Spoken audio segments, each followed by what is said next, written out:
Olá pessoal da Geração Teen, André Cabrerizo falando aqui com vocês e hoje nós continuamos o estudo da nossa lição dos adolescentes pelo dia de quarta-feira, né? Nós terminamos ali na terça-feira, agora nós vamos continuar na lição de quarta-feira. Na lição de quarta-feira a gente tem coisas bem bacanas, eu quero começar lendo alguns textos bíblicos com vocês. Eu primeiro preciso perguntar assim, então o que é fé? O que é fé?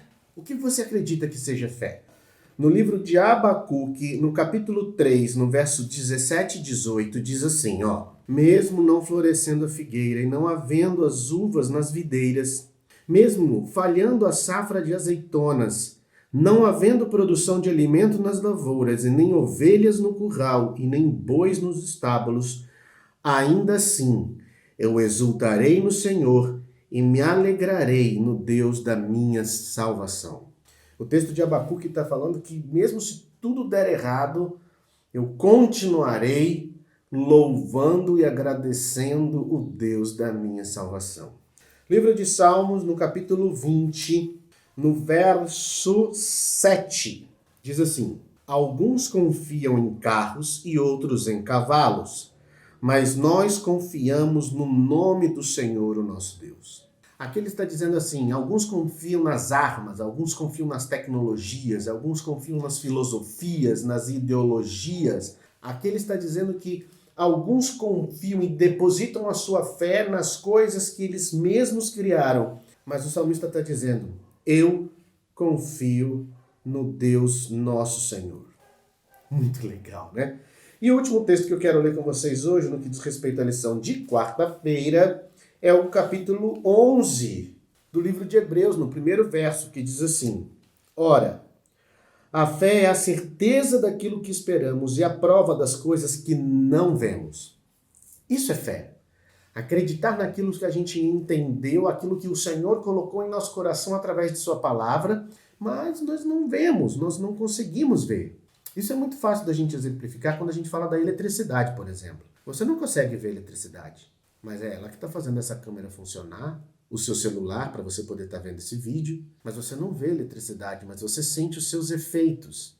É a mesma coisa quando a gente fala do vento, você não vê o vento. Talvez você veja a poeira que o vento carrega, mas o vento você não vê. Mas nós sentimos o efeito do vento. E a mesma coisa a gente fala do poder do Senhor, a gente não consegue ver a Deus, mas a gente sente os seus efeitos no nosso coração e na vida das pessoas, na nossa vida, isso é muito bacana. Vamos lá? Passando então para o dia de quinta-feira, vamos pegar aqui a lição novamente. Vamos falar um pouco sobre charlatões. A gente viu ali no capítulo 2 o sonho que Daniel teve, no capítulo 3 a explicação e tudo foi colocado no mesmo pacote. Quando o rei falou para que os sábios do seu reino dissessem qual tinha sido o sonho, ele sabia que eles iam tentar enrolá-lo. E ele queria uma resposta fiel e verdadeira daquilo que ele tinha sonhado.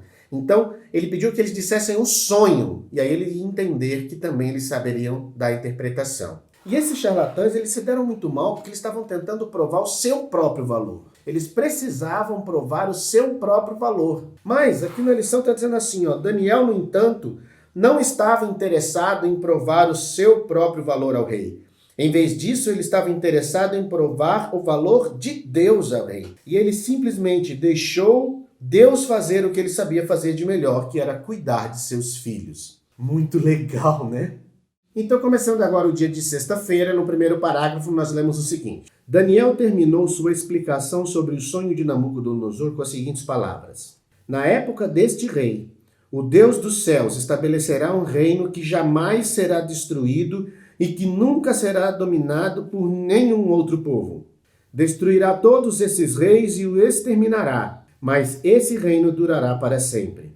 O Deus poderoso mostrou ao rei o que acontecerá no futuro. O sonho é verdadeiro e a interpretação é fiel. Essa profecia tem se cumprido na íntegra. Se tudo o que Deus disse aconteceu, por que alguns ainda duvidam de que a parte final também acontecerá?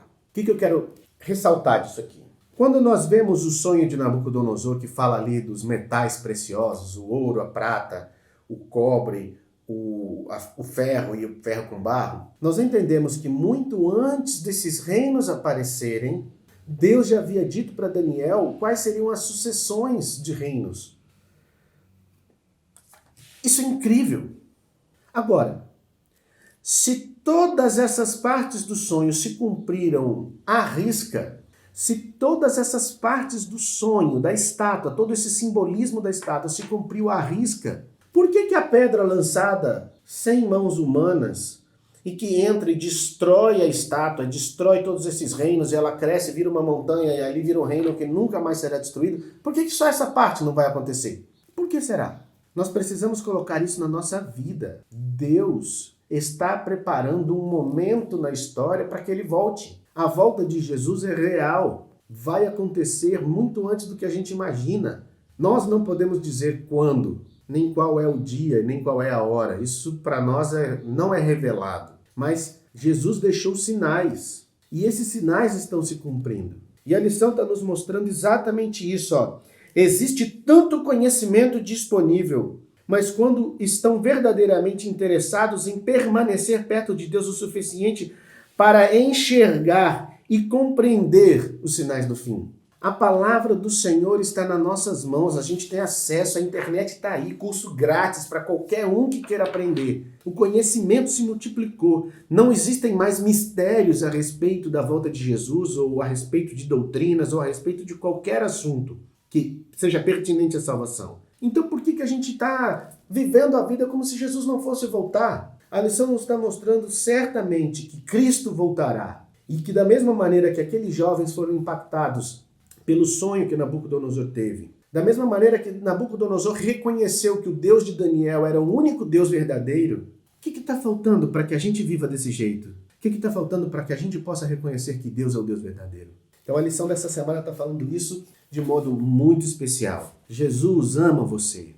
Jesus espera que você chegue perto dele porque ele está de braços abertos para te receber. Não existe sofrimento, não existe depressão, não existe problema que Jesus não possa resolver. E eu vou te dizer uma coisa. Eu tenho 44 anos. Todas as vezes que eu tive problema, Jesus me segurou no colo. Isso não significa que eu não tive que resolver os problemas, mas eu precisei resolver os problemas nos braços de Jesus. Então, fica a dica dessa semana. A lição esteve maravilhosa. E amanhã, informe-se aí no grupo do Instagram qual vai ser o horário do nosso encontro virtual para que você faça parte. Você é nosso convidado. Deixa seus comentários, deixa suas curtidas, manda esse vídeo para os amigos e vamos aí divulgar o amor de Jesus para as pessoas. Tchau, fiquem com Deus!